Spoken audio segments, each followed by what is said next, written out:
بسم الله الرحمن الرحيم، والصلاة والسلام على سيد المرسلين محمد بن عبد الله وعلى آله وأصحابه أجمعين، وبعد. أحييكم الإخوة الكرام الأفاضل القائمين على هذا المؤتمر الكريم بتحية من عند الله مباركة طيبة. السلام عليكم ورحمة الله وبركاته. كما أحيي الإخوة الأفاضل المشاركين في هذا المؤتمر. الورقة البحثية التي قدمتها وهي بعنوان الاحتلال والأنظمة المصطنعة التي تأسست بعد الإمبراطورية العثمانية. يتمحور هذه الورقة البحثية حول المطالب الآتية. المطلب الأول: الجمعيات الأدبية القومية العربية وعلاقاتها بالنفوذ الأجنبي. والمطلب الثاني يتحدث عن المؤتمر العربي القومي الذي انعقد عام 1913. والمطلب الثالث: مراسلات حسين مكمهون. والمطلب الرابع: معاهدة سايكس بيكو وتقسيم الوطن العربي بين الدول الاستعمارية. والمطلب الخامس يتحدث عن فكرة الجامعة العربية. أما المطلب الأول الذي يتحدث عن الجمعيات الأدبية القومية العربية وعلاقاتها بالنفوذ الأجنبي. أول جمعية تأسست عام 1847.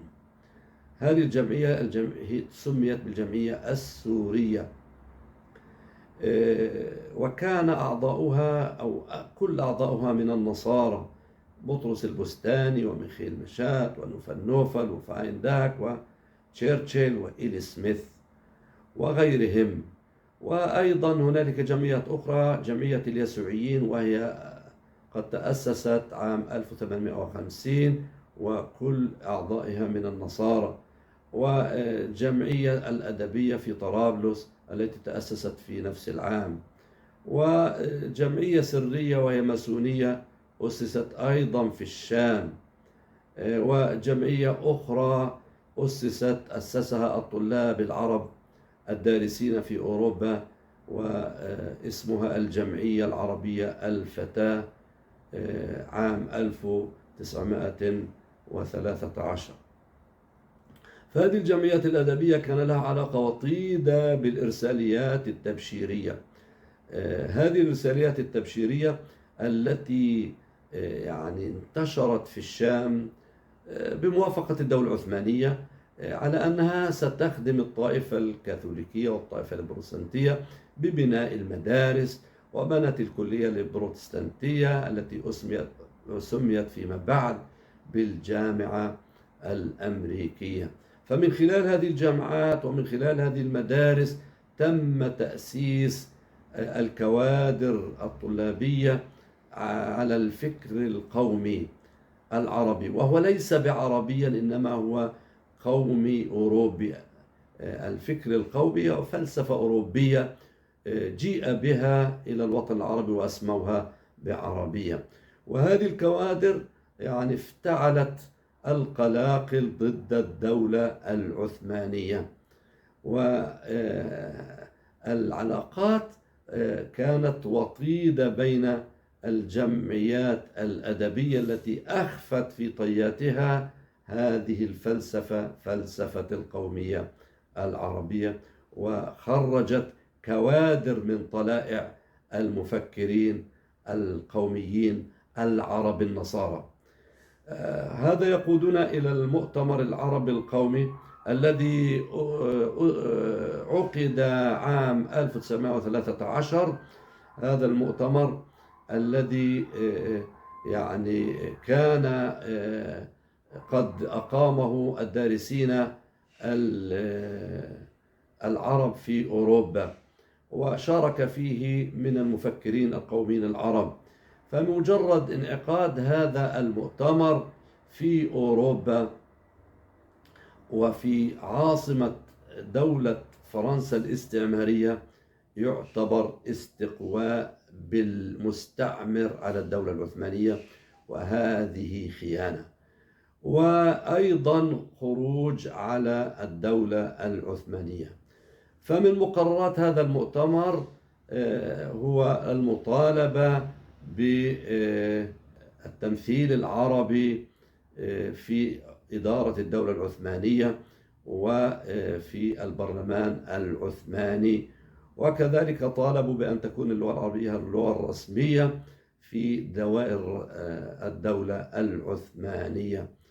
وهنالك طلبات أخرى، وطبعا هددوا إن لم تقبل هذه الطلبات بالعصيان المدني.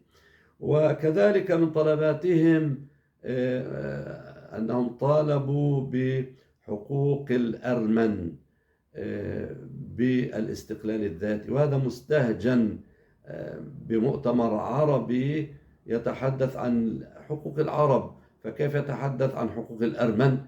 إن دل إنما يدل على ثقل عضوية النصارى في هذا المؤتمر، حيث شكلوا 50% من أعضاء المؤتمر. وهذا طبعا مستهجن أن يكون 50% أعضاؤهم من النصارى، حيث أن النصارى تعدادهم أو نسبتهم في المجتمعات العربية لا يصل إلى 10%. وهذا يقودنا إلى مراسلات حسين مكمهون، وهو المطلب الثالث.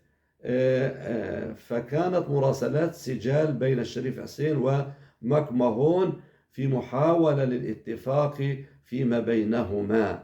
أي مكمهون هو ممثل الدولة الإنجليز، والشريف حسين تبنى المشروع القومي العربي. فمطلب الشريف حسين بإقامة دولة عربية يكون هو خليفتها، خليفة العرب والمسلمين. ومطلب بريطانيا أو دولة الإنجليز هي محاربة الدولة العثمانية وإسقاطها وانتزاع الوطن العربي منها واستعمار الوطن العربي. ولكن طبعا الإنجليز خدعوا الشريف حسين، فأعلن الشريف حسين الثورة على الدولة العثمانية عام 1916، وأمدته بريطانيا بالمال والسلاح، ودخلت الجيوش البريطانية والفرنسية الوطن العربي واحتلته. ولم يحظى الشريف حسين لا بخليفة ولا بخلافة. ومن الناحية الشرعية استقواء الشريف حسين بالمستعمر يعتبر خيانة عظمى. ثم خروج على الدولة الإسلامية وعلى سلطان المسلمين. واستعمرت بريطانيا الوطن العربي وقسمته فيما بينها وبين فرنسا. وهذا يقودنا إلى المطلب الرابع، وهو اتفاقية سايكس-بيكو التي انعقدت سرا بين فرنسا وروسيا ودولة الإنجليز. وهذا المخطط الاستعماري هو يقضي بتقسيم الوطن العربي بين دولتي الاستعمار الإنجليزية والفرنسية طبعا. وقسم الوطن العربي إلى دويلات ضعيفة هزيلة تعمل لمصلحة الدولة الإنجليزية والدولة الفرنسية ولا تخدم شعوبها.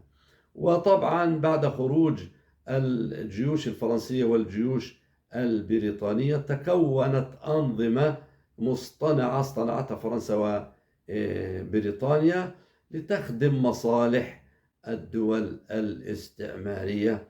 وبقيت هذه الدول أسواقا تجارية للتجارة الغربية. وأيضا لم تتحد هذه الدول لتكون دولة قوية، وأيضا لم تنهض هذه الدول العربية المقسمة الضعيفة الهزيلة بنهضة علمية وتكنولوجية، وبقيت متخلفة. وهذا طبعا مطلب استعماري أن تبقى هكذا. وهذا يقودنا إلى فكرة الجامعة العربية. ففكرة الجامعة العربية هي فكرة إنجليزية، فكرة وزير خارجية إنجلترا أو بريطانيا أنتوني إيدن عام 1943، وأقيمت الجامعة العربية عام 1945، وأسسها 7 دول وهي مصر والأردن والسعودية والعراق وسوريا ولبنان وشمال اليمن. وميثاق الدول العربية وضع إبان الاستعمار، وكانت هذه الدول هي مستعمرة تحت الاستعمار البريطاني، وكتبت هذه الاتفاقية تحت ظل الاستعمار البريطاني. فالبند الأول والبند الثالث والبند الخامس يتحدثون عن دول مستقلة، أي لن تتحد هذه الدول، ويتحدثون عن وحدة الأمم العربية، وهذا مطلب استعماري. وكذلك أقيمت الدولة الجامعة العربية، جامعة الدول العربية أقيمت لتكون سدا أمام وحدة الأمة العربية والإسلامية، وهذا أيضا مطلب استعماري. وباقي البنود تحدثت عن إجراءات فنية وترتيبات وتقنية، فلم تتحدث عن وحدة عربية، ولم تتحدث عن إقامة دفاع حلف ودفاع مشترك ضد التدخل الخارجي، وتحدثت عن محكمة تفصل بين دولتين عربيتين متخاصمتين، وهذه المحكمة تكرس الانقسام واستقلالية الدول العربية. وبقيت هذه الدول العربية أسواقا تجارية، ولم تنهض نهضة علمية، بل كانت طاردة للكوادر العلمية التي هاجرت إلى أوروبا وإلى أمريكا، لأن هذه الدول العربية لم تبني خطة تنموية نهضوية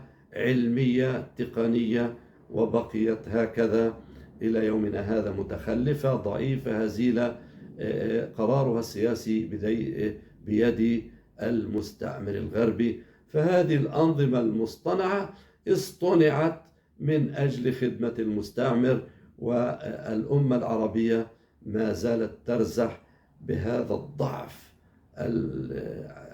وهذه الفرقة تحت هيمنة المستعمر الغربي البريطاني والفرنسي والأمريكي. ولابد من الحديث بأن القومية العربية هي قومية غربية، ومشروع غربي يهدف إلى خدمة المصالح الغربية وتنحية الإسلام جانبا، وحكم وإنشاء أنظمة حكم تحكم بالدساتير الغربية والقوانين الغربية ولتخدم المصالح الغربية. وفي النهاية لابد أن نتوجه إلى علماء المسلمين بأن يتبنوا مشروع نهضوي إسلامي، مشروع تربوي فكري إسلامي يوحد الأمة الإسلامية والعربية على كلمة واحدة وفق العقيدة والشريعة الإسلامية. وصلى الله على سيدنا محمد وعلى آله وأصحابه وسلم تسليما كثيرا، والسلام عليكم ورحمة الله وبركاته.